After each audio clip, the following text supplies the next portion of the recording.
கார்த்தி தீபம் சீரியல் இன்றைக்கான எபிசோடில் என்ன நடக்க போகுதுன்னு பார்க்கலாம் வாங்க. அதுக்கு முன்னாடி என்னுடைய சேனலை நீங்கள் சப்ஸ்கிரைப் பண்ணலைன்னா மறக்காமல் சப்ஸ்கிரைப் பண்ணிக்கோங்க. தீபா எப்படியோ மீனாட்சியை கன்வின்ஸ் பண்ணி அவுட் ஹவுஸில் தங்க சொல்லி கூட்டிகிட்டு போகிறாங்க. தீபா அவங்க அம்மாக்கிட்டேயும் அன்னிக்கிட்டேயும் நடந்த எல்லா விஷயத்தையும் சொல்கிறாங்க. எப்படியாவது இந்த பிரச்சனையை சரி பண்ணி மீனாட்சி அக்காவை ஆனந்த மாமா கூட சேர்த்து வைக்கணும்னு சொல்ல, அதை கேட்டு மீனாட்சி நான் அறுத்து எரிஞ்சது தான், திரும்பவும் எதுவும் பண்ண முடியாதுன்னு கோவப்பட, தீபாவோட அம்மா இங்கே பாரு மீனாட்சி, இது வாழ்க்கை பிரச்சனை, இப்படியெல்லாம் பேசக்கூடாதுன்னு சொல்ல, அப்போ தீபாவோட அண்ணி முதல்ல அவங்களுக்கு இந்த விஷயத்தை ஏற்றுக்கிற மனப்பக்குவம் கிடையாது, அவங்க கொஞ்சம் நேரம் ரெஸ்ட் எடுக்கட்டும், மற்றதெல்லாம் அப்புறம் பேசிக்கலாம் அப்படின்னு சொல்லி மீனாட்சியை ரெஸ்ட் எடுக்க சொல்லி கூட்டிகிட்டு போகிறாங்க. தீபா வீட்டுக்கு போகிறாங்க. அங்கே மீனாட்சி கழட்டி எறிஞ்ச அந்த தாலியை எடுத்துகிட்டு போய் பூஜை ரூமில் வச்சு சாமி கும்பிடுறாங்க. கடவுளே, ஆனந்த் மாமா இப்படி பண்ணதுனால அந்த கோவத்தில் மீனாட்சி அக்கா இந்த தாலியை கழட்டி வீசிட்டாங்க. எப்படியாவது ஆனந்த மாமாவுக்கு புரிய வச்சு திரும்பவும் அவர் மீனாட்சி அக்கா கழுத்தில் இந்த தாலியை கட்டணும், அதுக்கு நீங்கள் தான் துணையாக இருக்கணும் அப்படின்னு வேண்டிட்டு போகிறாங்க. அபிராமி ஒரு பக்கம் கார்த்திகோட அப்பா கிட்ட ரொம்ப ஃபீல் பண்ணி பேசுகிறாங்க. இவன் இப்படி ஒரு காரியத்தை பண்ணிட்டானே, நாளைக்கு எப்படி நான் வெளியே வந்து போவேன், என்னை எல்லாரும் கேள்வி கேட்க மாட்டாங்களா, இப்படிலாம் பண்ணிட்டானே, இவன் அமைதியாக இருந்தானே, இவன் இப்படி பண்ணுவான் நான் கொஞ்சம் கூட எதிர்பார்க்கல, தாய்க்கு தலைப்புள்ள தான் கொல்லி போடணும்னு சொல்லுவாங்க, ஆனால் நான் உயிரோடு இருக்கும்போது என் தலையில் நெருப்பள்ளி கொட்டிட்டானே அப்படின்னு ரொம்ப எமோஷ்னலாக பேசுகிறாங்க.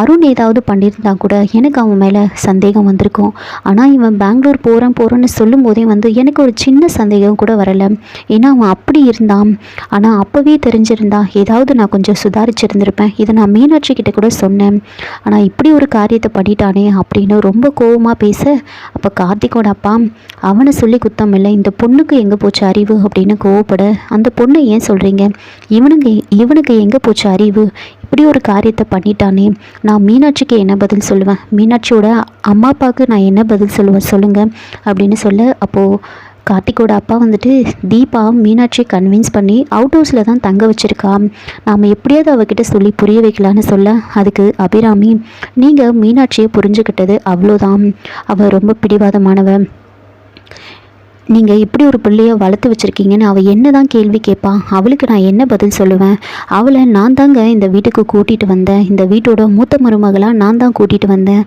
எனக்கு அப்புறமா இந்த வீட்டை கட்டி காக்கணும்னு அவகிட்ட நான் சொல்லிகிட்டு இருப்பேன், இப்போது அவளுக்கே இப்படி ஒரு நிலைமை ஆயிடுச்சு, அவள் முகத்தில் நான் எப்படி முழிப்பேன், என்னால் இதை ஏற்றுக்கவே முடியலைங்க அப்படின்னு ரொம்ப ஃபீல் பண்ணி பேசிகிட்ருக்காங்க. கார்த்திகோட அப்பா அபிராமிக்கு ஆறுதல் சொல்லிட்டு அங்கேருந்து போகிறாங்க. இன்னொரு பக்கம் ஐஸ்வர்யாவும் அவங்க அம்மாவும் வந்து பேசிகிட்டு இருக்காங்க.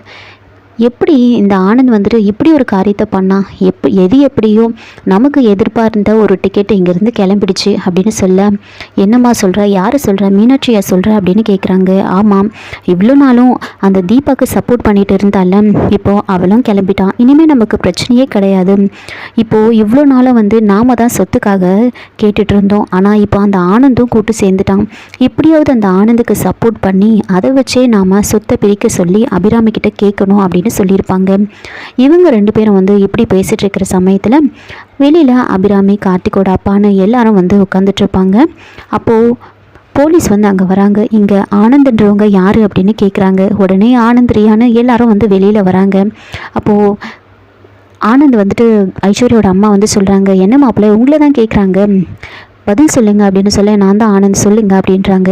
உங்களை நாங்கள் அரெஸ்ட் பண்ண வந்திருக்கோம், நீங்கள் முதல் மனைவி இருக்கும்போதே வந்து 2வது கல்யாணம் பண்ணியிருக்கிறதா எங்களுக்கு கம்ப்ளைண்ட் வந்திருக்கு அப்படின்னு சொன்ன உடனே, கம்ப்ளைண்ட்டாக யார் கொடுத்தது அப்படின்னு கேட்டுட்டு பக்கத்தில் கார்த்திக் இருப்பாங்க. கார்த்திக்கிட்ட வந்து நீ தான் கம்ப்ளைண்ட் கொடுத்தியா, நான் உங்ககிட்ட எத்தனை முறை சொல்கிறது, என்னோட விஷயத்தில் நீ தலையிடாதன்னு நான் சொன்னனா இல்லையா, எதுக்காக நீ இப்படியெல்லாம் பண்ணிகிட்ருக்க அப்படின்னு கேட்ட உடனே கார்த்திக் வந்து அதெல்லாம் நான் கொடுக்கலன்னு சொல்லிட்டு இருக்காங்க. நீ இந்த விஷயத்தில் தலையிடாத, மீனாட்சி கொடுக்கட்டும், அப்போ நான் பார்த்துக்கிறேன் அப்படின்னு சொல்ல, கரெக்டாக மீனாட்சி அங்கே வந்து நான் தான் இந்த கம்ப்ளைண்ட்டை கொடுத்தேன்னு சொல்கிறாங்க.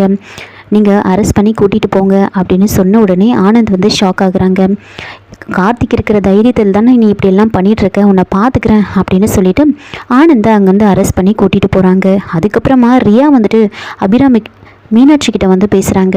நீங்கள் தான் தாலியை கழட்டி வீசிட்டு போயிட்டீங்களே, அதுக்கப்புறம் எதுக்காக கம்ப்ளைண்ட் கொடுத்தீங்க அப்படின்னு கேட்க, அப்போது மீனாட்சி வந்துட்டு சொல்கிறாங்க, இங்கே பாரு, உன்னை இந்த வீட்டில் தங்க வச்சுருக்காங்க அப்படின்றதுனால ரொம்ப ஓவராக போயிட்டுருக்காத அப்படின்னு சொல்கிறாங்க.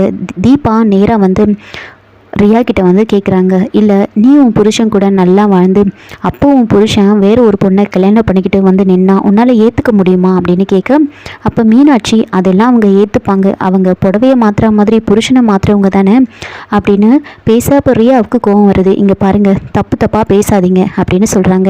அப்போ கார்த்திக் வந்துட்டு உங்களை பற்றின எல்லா உண்மையும் எனக்கு தெரியும், நீங்கள் சொத்துக்காக தான் வந்து ஆனந்தை கல்யாணம் பண்ணிட்டு வந்திருக்கீங்கன்னு எனக்கு தெரியும், அதை எப்படியாவது நிரூபித்து ஆனந்துக்கு நாங்கள் புரிய வைப்போம் அப்படின்னு சொல்கிறாங்க. இங்கே பாருங்கள், நான் சொத்துக்காகலாம் வரல, நான் ஆனந்தை உண்மையாக லவ் பண்ணேன் அப்படின்னு சொல்ல. அப்போ கார்த்திக் வந்துட்டு எல்லாம் எங்களுக்கு தெரியும், நான் எப்படி நிரூபித்து ஆனந்துக்கு புரிய வைக்கிறேன்னு மட்டும் பாருங்கள் அப்படின்னு சவால் விட்டுட்டு போகிறாங்க. இதோட இந்த எபிசோடு வந்து முடிச்சிருக்காங்க. என்னோட ரிவ்யூ பிடிச்சிருந்தா லைக் பண்ணுங்கள், மறக்காமல் சப்ஸ்கிரைப் பண்ணுங்கள். தேங்க்யூ.